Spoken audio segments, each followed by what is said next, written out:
মানুষের জীবনটা বড় অদ্ভুত। মানুষ এক দারুণ দান্দিকতার ভেতরে তার সমস্ত জীবন অতিবাহিত করে। মানুষ তার প্রাগৈতিহাসিক কালের যে সকল অন্ধকার তার হৃদয়, তার মস্তিষ্ক, তার রক্তে বহন করে নিয়ে আসছে, তাকে সে প্রেম দিয়ে, আশা দিয়ে, স্বপ্ন দিয়ে সেটাকে এমনভাবে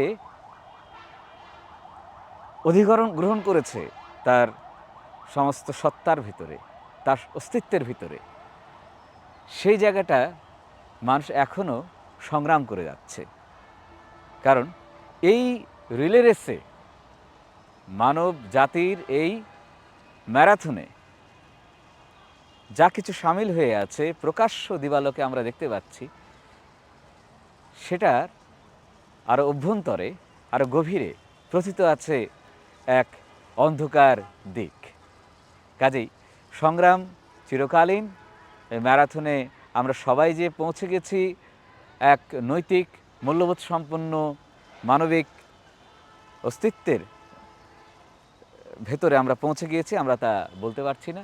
কেউ কেউ, হয়তো অনেকেই সেখানে সে অভিষ্টে, সে লক্ষ্যে পৌঁছে গেছে, কিন্তু বাকিরা এখনও পোনা মাছের মতো দৌড়াচ্ছে।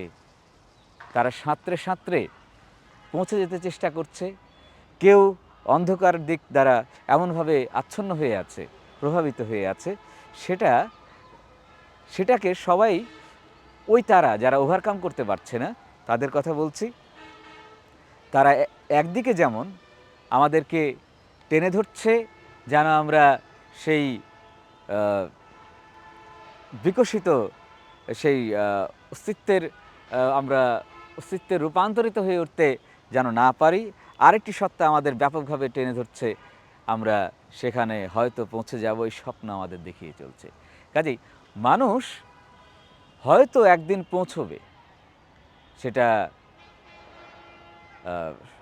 হাজার বছরের মনীষীর কাজ, কিন্তু সেই মনীষী কবে আসবেন? একজন মানুষের নেতৃত্বে সে মানুষটা হয়তো বিকশিত হচ্ছে, বাকি মানুষরা সেইটা কি অনুসরণ করতে আসলে পারে কি?